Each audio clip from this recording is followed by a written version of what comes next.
Shalom kaula muda dimanapun Anda berada, tentunya yang menyaksikan channel live streaming saya di Facebook. Dan pada hari ini saya akan memulai ibadah online untuk COVID yang sudah beri banyak request yang meminta. Dan puji Tuhan, harusnya saya berada di Purwokerto dan saya baru sampai karena di Purwokerto tadi hujan lebat dan ada satu kendala teknis, jadi saya urungkan niat dan ibadah online saya diadakan di rumah. Dan saya baru sampai, saya sempatkan waktu untuk commute. Dan pada hari ini sebelum kita mulai Bapak di dalam surga, ini benar-benar Tuhan yang menyaksikan live streaming di Facebook channel saya. Tuhan Bapak, biar anak kaum muda mudi yang sekarang mulai mengendor Tuhan jauh dari ibadah Tuhan. Bapak, Engkau utus untuk ketuk semua kaum muda mudi untuk kembali giat dalam pelayanan Tuhan, semangat dalam perjalanan mengiringi Engkau Tuhan. Dan pada hari ini Tuhan, berikan hati seorang murid agar kaum muda mudi bisa duduk diam di bawah kaki-Mu Tuhan, dan sembunyikan hamba di belakang kayu salib-Mu. Berbicara lewat bibir dan hamba dan urapi Tuhan, supaya penyampaian kebenaran firman-Mu itu dari Engkau saja Tuhan, dan sampai ke setiap hati kami. Terima kasih Tuhan, di dalam nama Yesus Kristus segala kuasa berat, pembuluh darah sekalipun, setan yang ada dimanapun kami patahkan, kami munculkan dalam nama Yesus Kristus. Tuhan, serahkan semuanya dalam nama-Mu. Haleluya. Saudara sekalian yang menyaksikan channel live streaming saya memberikan satu perikop di sini, penampilan ibadah. Penampilan ibadah yang bagaimana?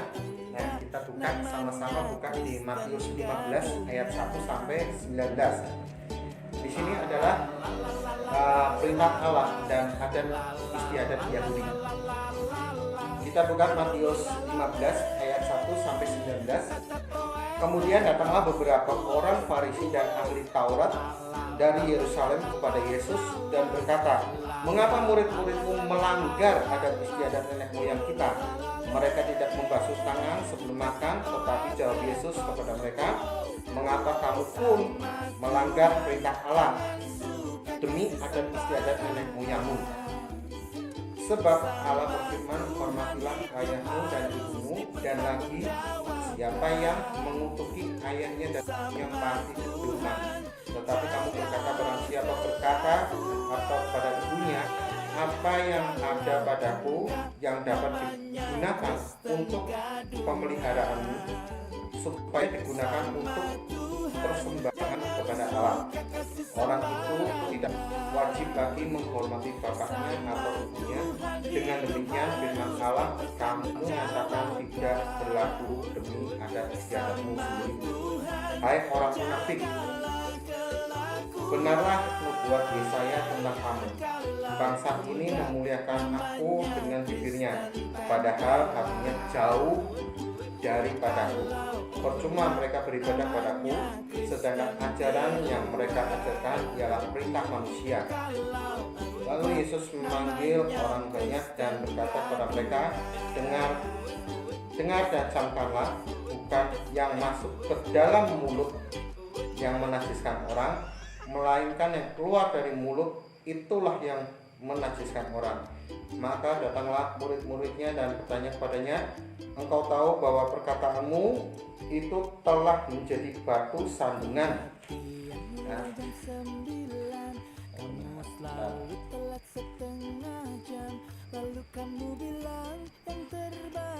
Batu sandungan bagi orang-orang Farisi. Jawab Yesus, "Setiap tanaman yang tidak ditanam oleh Bapakku yang di surga akan dicabut dengan akar-akarnya. Biarkanlah mereka itu. Mereka orang buta yang menuntun orang buta. Jika orang buta menuntun orang buta, pasti keduanya jatuh ke dalam lubang." Lalu Petrus berkata padanya, "Jelaskanlah perumpamaan itu kepada kami." Jawab Yesus, "Kamu pun masih belum dapat memahami? Tetapi tahukah kamu bahwa segala sesuatu yang masuk ke dalam mulut turun ke dalam perut lalu dibuang di jamban?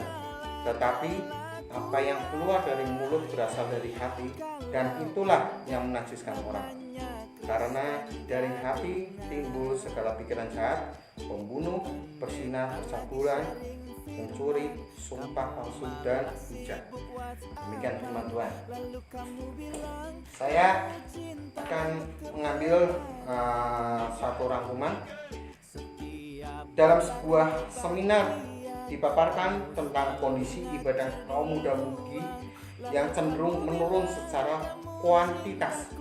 Sebagai solusi diperlukan metode khotbah yang tepat, perubahan desain ibadah, kreativitas, dan berbagai hal teknis sehingga ibadah menjadi menarik.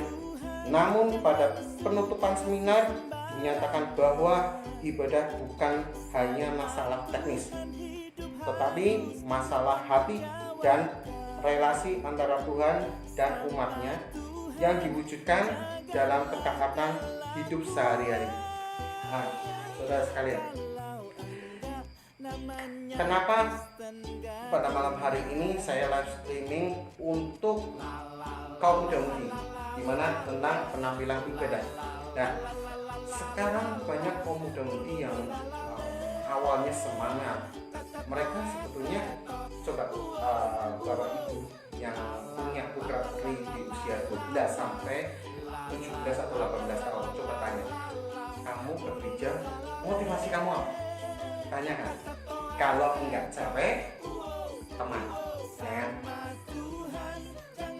Paling gitu dua, ya kan? Kalau enggak cewek, pacar, ya nyari cewek untuk jadi pacar atau teman, biasanya itu.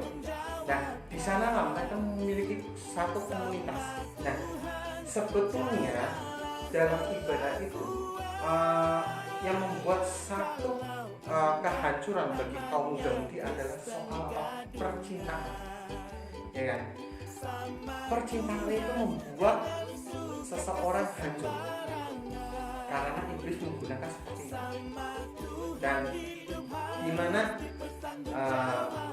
mereka motivasinya bukan untuk mencari, bukan haus, bukan rindu akan, tetapi mereka motivasinya di gereja satu, bisa cantik nggak ya, bisa kenalan nggak ya, banyak teman nggak ya. Nah, di situ. Nah, di sini juga dituntut soal gereja memiliki kreativitas dan juga memiliki inovasi tersendiri untuk kaum muda-mudinya lebih aktif. Jadi di mana sebetulnya gereja memiliki satu tugas, tetapi yang paling utama adalah pertama dari diri kita, yaitu orang tua, bahkan kepala hamba Tuhan, dan juga dari dirinya sendiri, maunya seperti apa. Banyak sekarang kendor motivasinya cuma palingan ya ceritain anak muda ini yang sering saya temui, mereka mengatakan palingan ceritanya korbannya menakut-nakuti akhir zaman, palingan Kristenan nggak beli ini, nggak beli itu, nggak beli ini, nggak beli itu. Nah, emang kalau waktu dulu saya emang seperti apa ya, kita takuti ya kan, akhir zaman kamu seperti ini, seperti ini. Bahkan ada yang dulu saya waktu saya masih muda-mudi, seorang pendeta itu mengatakan, jika kamu mengingini misalkan ada mobil Ferrari di depan kamu, wah, tumpang tangan, doakan dalam nama Yesus jadi milikku. Nah, itu dulu saya melakukan itu, tetapi itu satu kekeliruan. Ternyata sekarang kalau kita berdoa minta pada Tuhan dan Tuhan ngocok dan arti kata konyol menjawab doa kita, sekarang loh, alangkah bahayanya. Dan mungkin kaum muda-mudi bertanya, Pak Yosan, saya sudah berdoa setiap hari, saya sudah minta ini minta itu pada Tuhan, tetapi kok belum dijawab. Iya, jelas. Sekarang kalau di depan mata, contoh aja, kalau Ferrari kita tumpang tangan jadi milik kamu, ya kan? Benar itu doa dijawab, pasti ya kan? Tuhan juga memikirkan kamu mampu nggak buat bayar asuransinya, ya kan? Buat spare partnya kamu kuat enggak? Nah, dari situ kamu nggak kuat, maka doa kamu nggak dijawab. Sama sekarang kalau saudara-saudari muda-mudi, kaum muda-mudi, bisa kata yang cowok ini karakter cewek seperti ini, itu harus spesifik. Cantiknya, rambutnya panjang, matanya blue atau gimana, keturunan apa, kulitnya apa, tingginya seberapa, semampai atau tidak, itu harus jelas. Bukannya bilang, Tuhan kan tahu apa yang di dalam hati kita. Betul, Tuhan tahu apa yang di dalam hati kita. Kalau kita doa tidak diucapkan, maka bukannya Tuhan tidak, bukan lihat, Tuhan tuli, kan? Nah, saudara, maaf, ini banyak kendaraan lalu lalang. Saya emang posisi modelnya seperti gereja, jadi kita bersama jalan juga. Jadi ya itu, kita harus jelas, gitu kan? Nah, apalagi untuk kaum muda ya, yang keturunan Adam, ya, termasuk saya, tapi saya udah tua. Nah, untuk yang masih muda, ingin mendapatkan seorang gadis, ya, pasangan cantik, simpel. Caranya gimana? Dalam firman Tuhan, di dalam kejadian lama, kan? Nah, ketika Adam ketika Adam sendiri, maka Tuhan mengatakan, wah ini kayaknya nggak baik dia sih. Itu posisi apa? Posisi tidur. Maka saudara, untuk kaum muda yang cowok nih, termasuk mau cari cewek, caranya tidur, ya, hanya tidur. Ya itu, kalau nggak percaya baca aja cuma. Ketika Adam tidur, Tuhan membuat apa? Hawa. Tapi ada syaratnya lagi, itu pas koma, ya. Ketika posisi tidur, Adam kan dibuat. Nah, kalau kalian tidur harus ngaca dulu. Nah, saya sudah cakep seperti Adam atau belum? Kalau belum, cari, ya kan? Nah, kita lanjut next, itu intermezzo ya. Jadi suasana nggak terlalu panas. Dan Yesus menegur orang Farisi dan ahli Taurat karena mereka lebih menekankan adat istiadat nenek moyang dan peraturan buatan manusia daripada ketaatan mengerjakan perintah Allah. Terkadang firman Allah mereka nyatakan tidak berlaku demi adat istiadat mereka sendiri. Yesus dengan keras mengatakan bahwa mereka adalah orang munafik. Tampaknya mereka beribadah dan memuliakan Allah, padahal sesungguhnya hati mereka jauh daripada Allah. Ibadah mereka adalah sesuatu yang percuma karena ibadah bukan lagi relasi dengan Allah dalam ketaatan, tetapi sekedar mengikuti aturan atau ritual manusia. Jadi kebanyakan anak kaum muda-mudi, saya ingin memberitahu pada orang tua untuk jangan, kalau orang Jawa bilang ngoprak-ngopraki. Nah, ngoprak-ngopraki itu bahasa Italia ya. Jadi maksudnya jangan, kan ada lagu ditarik-tarik tidak mau jalan, didorong-dorong juga tidak mau jalan, ya kan? Itu karakter kambing congeng, ya kan?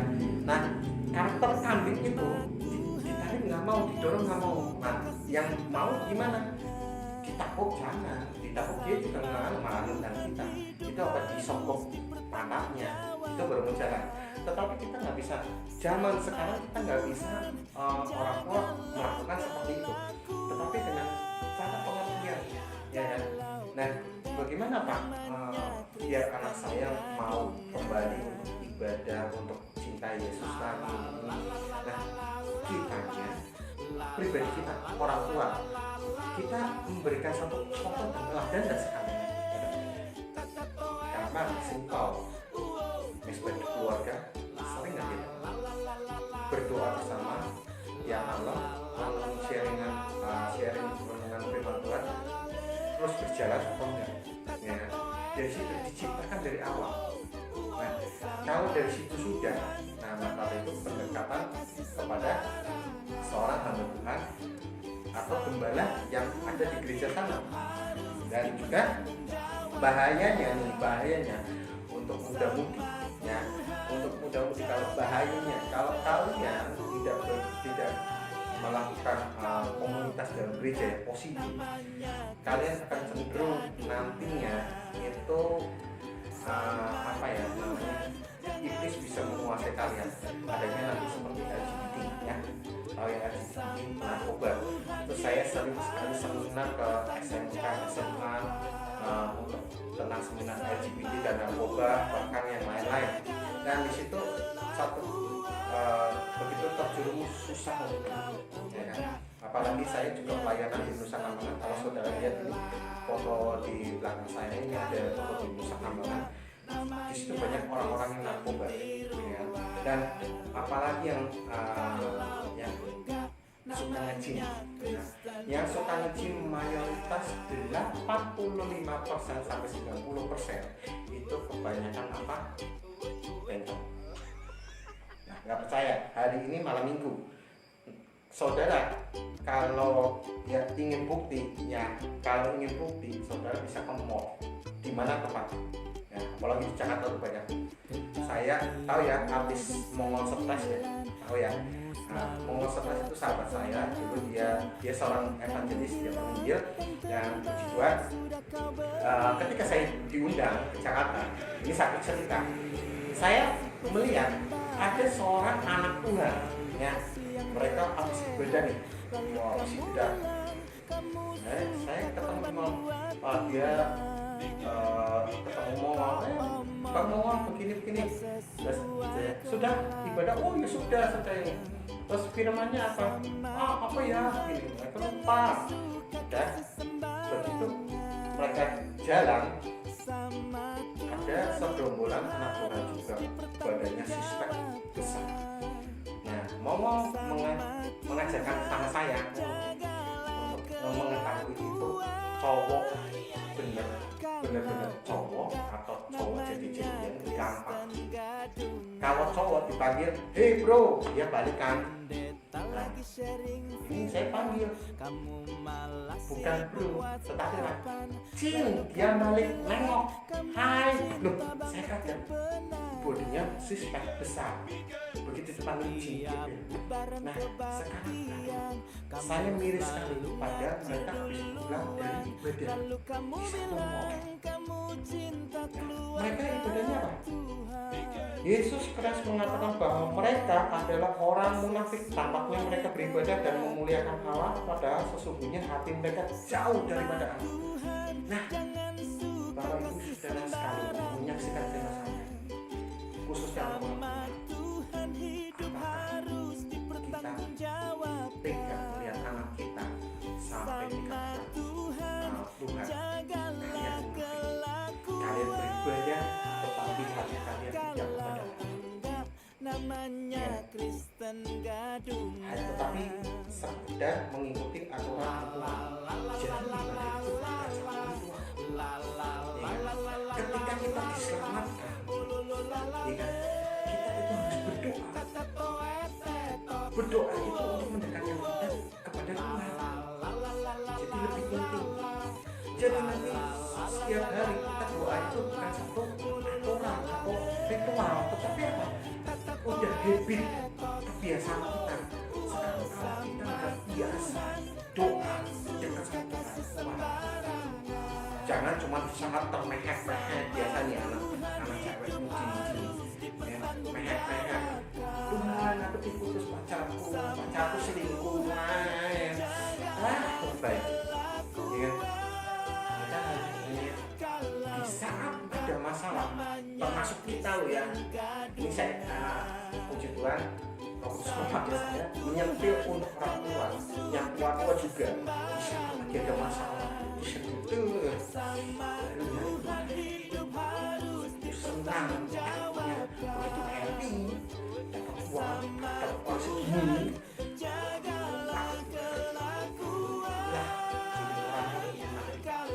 Tahu nggak sih dosa terbesar kita apa sih? untuk sekarang ini. Tapi harus diingat, dosa yang terbesar saat ini. Kalau saudara mudah tahu, untuk orang tua tahu, silakan. Ini ada tanda message, jawab, coba jawab, klik. Nggak usah like, jawab aja. Dosa terbesar kita apa? Saudara yang menyaksikan channel saya, yang di grup bertumbuh dan menjadi tampak, coba jawab. Saya ingin tahu dosa terbesar manusia sampai saat ini apa? Kejatuhan manusia sampai detik ini apa? Nah, saya akan lanjut sambil saudara menjawab. Nanti saya akan sesi terakhir, saya akan jawab kebenarannya. Kalau ada yang betul, saya merasa bersyukur. Berarti Anda semua baca kebenaran firman Tuhan dan taat pada kata Allah. Saya akan lanjutkan dulu. Demi ibadah yang menarik, ibadah terus mengalami perubahan aturan. Ya, dari gereja biasanya untuk ibadah dibuat menarik, ibadah harus mengalami perubahan aturan, penambahan fasilitas, dan berbagai kreativitas baru dalam musik dan tata ibadah. Anak-anak Tuhan sering berfokus pada hal teknis, tetapi lupa mempersiapkan hati dan mempunyai relasi yang baik dengan Tuhan, berarti hubungan dengan Tuhan. Mari kita bersemangat beribadah, bukan hanya karena ibadah yang menarik, melainkan karena kita datang dengan hati yang siap dan mau taat mengerjakan kehendaknya dalam hidup kita. Nah, saudara, untuk yang muda-mudi yang menyaksikan channel saya, ya, ibadah itu suatu gereja untuk menciptakan ibadah muda-mudi. Wah, dibuat sound systemnya yang wah, pemain musiknya, alat musiknya yang komplit lah semua. Tapi banyak kaum muda-mudi, bahkan gereja pun, satu gereja pun itu lupa kalau kita harus mempersiapkan. Nah, sekarang saya mau tanya, ada dua pertanyaan. Jawab yang pertama tadi, saya memberi satu pertanyaan. Dosa terbesar, kejatuhan manusia terbesar sampai saat ini adalah, ya, tolong dijawab, jawaban ya. Kalau yang masih di sekitar Pulau Jawa, coba jawab, dijawab tolong. Dan yang kedua, sekarang ini, Yesus ada di mana? Nomor 2A, Yesus ada di mana? 2B, kalau kita disakiti, sakitnya itu di mana? 2B ya, sakitnya itu di mana? Nah, 2C, ya, kalau kita mau ibadah kan harus mempersiapkan hati. Nah, bagaimana kalau saya mau berkhotbah, sedangkan saudara masih punya sakit? Nah, Yesus ada di mana? Nah, itu sakitnya ada di mana? Apakah kita bisa dengan berbarengan bersama-sama dengan keadaan itu? Kita harus lakukan pemberesan dulu. Maka di situ Roh Kudus dan Tuhan akan yuk, jangan hanya menyaksikan channel live streaming, saya akan adakan interaksi. Coba yuk, ini sampai sekarang kok belum pada absen ya kan? Saya sangat terberkati dan saya sangat bersyukur meskipun hanya segelintir orang yang melihat channel live streaming saya, tetapi saya sudah menyampaikan kebenarannya. Dan bagi yang belum menonton live streaming saya di Facebook, saya punya recordingnya, nanti di YouTube bisa kalian bisa membuka hati. Dan ada pertanyaan itu tolong jawab nanti di sekitar komentar. Nah, jadi disitulah interaksi kita lebih dekat. meskipun kita masih suasana COVID untuk stay home at home, tapi kita ada interaksi lebih dekat. Bisa nanti lewat WA atau via messenger atau tapi yang tanda kutip positif ya, jangan yang perempuan-perempuan yang banyak nanya ujungnya saya tetap malas ya, gitulah. Yuk, ayo ada yang bisa komentar. Coba yang pertama saya kasih waktu sekitar 5 sampai 10 menit sambil saya memberikan satu kesaksian. Yang pertama, ya, dosa terbesar manusia, kejatuhan manusia sampai saat ini itu adalah masih, ya kan? Yang pertama. Dan yang kedua, Yesus sudah di mana? Tuhan kita ada di mana? Ya. Dan 2B, kalau kita disakiti, sakitnya itu di mana sih? Ya kan? Sakitnya itu di mana? Ya. 2C, ya. Kalau kita benar-benar mau ibadah, kita harus mempersiapkan. Nah, dari situ kita sudah melakukan pemberesan dulu. Itu nggak bisa barengan, nggak bisa bersama. Ya. Jadi harus satu pemberesan dulu, pemberesan luka di titik-titik harus dibereskan dulu.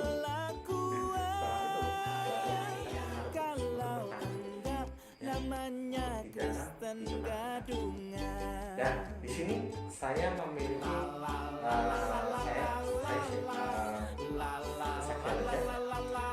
saya memiliki jemaat di Pokok dua. Saya tahu masih satu keluarga. Awalnya mereka terprovokasi oleh teman-teman di sekolah, ya, mengatakan mereka sesatlah, dalam berupa segala macam. Saya belum ketemu anaknya, saya seperti itu. Dan ketika kemarin saya dengar lagu, saya ketemu anaknya itu, saya bilang saya mau ketemu orang yang itu. Saya ketemu anak itu tuh seolah kayak sakit panas. Waktu sebelum terjadi masalah kita sering ada ibadah. Hasilnya apa? Tapi yang bukan hal kita seperti ini, ya, seperti pakai HP. Masuk orang tua ya, semua bisa sebelum corona kita ibadah itu. Kita beribadah, tapi kita online, ya, WA online, Facebook online, Messenger online, Instagram online, YouTube online, semua itu yang menjauhkan. Ketika saya ibadah diam, saya pikir dia baca Alkitab, tapi dia mainan HP. Singkat cerita, kejadian masalahnya dia nangis sampai dia seperti air sudah berikan dengan keadaan keluarganya. Kita sama-sama belajar, kita sama-sama. Saya kalau ada berkat dan bareng-bareng, tetapi apa? Yang ada Yesus diam-diam dia pindah ke satu gereja. Saya tidak melarang, saya hanya kalau mau pindah gereja silakan, asal satu, kalian tidak hanya bertumbuh tetapi berbuah lebat dan menjadi damai. Ketika saya kemas-kemas, saya tinggalkan, mau tinggalkan, dia nangis. Saya tinggalkan saya dan keluarga. Papa, ayahnya sudah meninggal. Saya sudah doa sama Roh Kudus. Saya sudah sedemikian rupa untuk kalian tidak diajar apa tadi, bukan pukul ya, dengan kata-kata agak keras, sama orangnya dablek, tidak tahu ya dablek. Dari situ saya mulai, oke, saya selesai terserah kalian mau beribadah di tempat saya, mau ikut tempat ibadah sana, saya tidak. Satu kapal tidak bisa dua nakoda, karena berbeda, ajaran pendidikannya berbeda, cuma tujuannya satu ya, pada Tuhan. Tetapi dari awalnya kita harus tahu, banyak gereja yang mengaku, wah ini cuma saya, ini cuma saya. Dan untuk pemuda yang harus anak di gereja lokal, jangan mengatakan, wah muda begini masih 5, wah muda begini yang di sana gerejanya ada Limingo, ada Apes Monica. Nah sekarang ada Limingo, Apes Korea ya, sharing kehidupan, kesaksian pakai bahasa Korea. Tahu nggak artinya? Dengan lebih enak pertama di gereja sendiri, meskipun ada kesaksian yang bahasa Indonesia sehari kan pakai bahasa planet ya, ada Agnes Monica ya. Kalian hanya terkagum karena Agnes, bukan cuma itu. Kita mencari siapa yang harus tahu, meskipun gerejanya masih perintisan ya, ada karena kuasa Allah. Saya hanya jangan sampai susu kalau seorang hamba Tuhan sudah kalian di satu keluarga, kan kalian katanya kan kalian meneruskan satu Tuhan mengendaki hamba Tuhan campur dari dia. Salah besar bagi kalian yang menganggap remeh hamba Tuhan.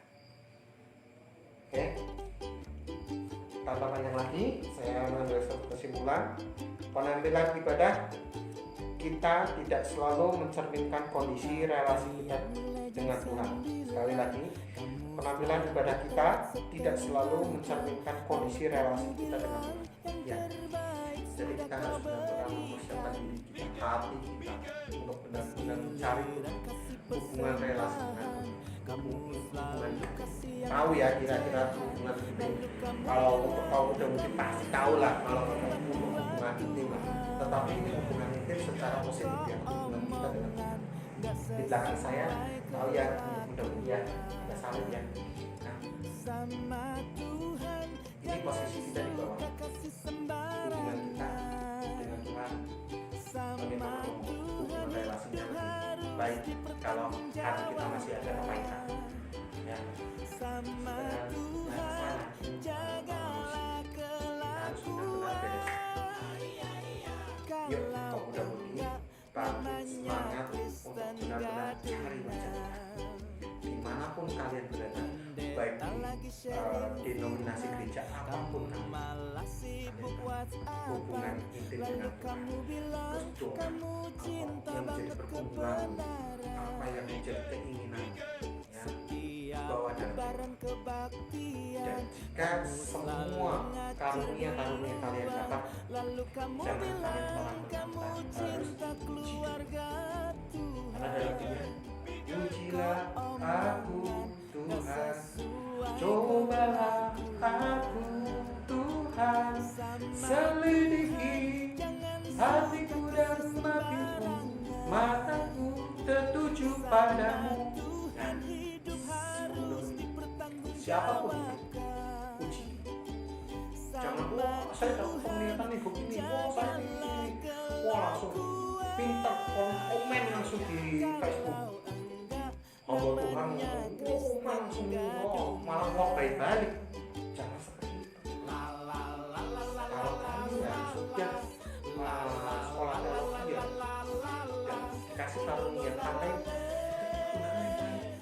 bukan untuk saling berdebat menghancur, menjatuhkan hal itu. Ya, tetap semangat di dalam Tuhan, dan saya tunggu jawaban dari kalian.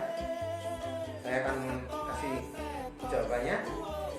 Yang pertama, dosa terbesar, kesalahan terbesar, kehancuran, kejatuhan manusia sampai detik ini adalah menghujat Roh Kudus. Banyak manusia termasuk anak muda sering menghujat. Ya. Contoh, sering mengatakan, Tuhan, gimana sih? Ucapku sama si itu sudah satu menghujat Kudus, menghujat Tuhan. Dosamu tidak diampuni. Meskipun kamu berbohong, ya kan, kamu melakukan salah mencuri atau dosa sesuai dalam firman Tuhan. Yesus bersama murid-murid, kalian masih bisa diampuni. Tapi kalian sudah menghujat Tuhan, menghujat Roh Kudus, dosamu tidak bisa diampuni. Saya katakan Yesus ada di mana? Di hati kita kan? 2B. Kalau kita disakiti, orang sakitin man. Di sini kan? Di hati juga. 2C. Bisa nggak berjalan bersama? Tidak bisa. Jadi harus ada pemberesan. Pemberesan akar kaitanmu di hati harus dibereskan. Maka dari itu Tuhan akan berkata lalu kamu bilang yang terbaik sudah kau berikan. Ibadah online komputer ini Persembahan saya akan berdoa kamu selalu kasih yang recehan. Lalu kamu bilang kamu suka korban buat Tuhan. Kau omongan gak sesuai kelakuan. Sama Tuhan jangan suka kasih sembarangan. Bapak tidak suka kami Sama Tuhan hidup melihat harus anak-anakmu yang memiliki sakit penyakit, baik itu sakit penyakit sama Tuhan jagalah kelakuan. dalam Tuhan Yesus Kalau ada mujizat kuasa namanya Kristen pada hari ini. gadungan. Dan kami ampuni segala kesalahan yang memiliki kebaikan sekali. Kamu Terima malah kasih sibuk karena kami WhatsApp. percaya Lalu bahwa kami kamu di atas bilang dan di atas kamu cinta dan banget kuasamu tidak pernah kebenaran. terbatas oleh apapun dalam nama Tuhan Yesus. Barang Dan untuk kebaktian yang kamu memiliki satu selalu permasalahan ngacir duluan. yang Lalu kamu mungkin yang bilang cewek dan kamu cowok cinta ada keluarga sakit, Tuhan. kepahitan terhadap orang tua, terhadap saudara, terhadap teman, guru, hamba Tuhan sekali. Sama Tuhan jangan suka kasih sembarangan. Layan. Sama Tuhan hidup Bapak tidak harus surga pada saat itu bertanggung Tuhan. jawabkan. Hamba mendoakan untuk orang-orang yang Sama memiliki akar Tuhan kepahitan, jagalah yang punya sakit penyakit atau bersalah apapun belum diberes. Pada saat itu ampuni mereka sebab mereka tidak tahu apa yang mereka berbuat. Meskipun mereka benar, meskipun mereka salah, Tuhan beri mereka hati yang indah, memiliki kerendahan hati dan Tuhan Allah yang Kudus. Aku minta cabut segala kaitan dan mereka bisa melakukan mujizat terjadi, damai sejahtera dan tiba akhir ibadah kita akan kedua tangan kita. Terimalah berkat rahmat Allah Bapa yang Maha Kuasa, persekutuan dengan Roh Kudus, para malaikat yang kudus, bersama putranya yang tunggal, Yesus Kristus, diberkati di segala pekerjaanmu yang suci, mulai dari sekarang sampai ke dalam nama Yesus Kristus. Kita besok ada live streaming di Facebook juga jam 6 pagi dan jam 10, di mana masih berkaitan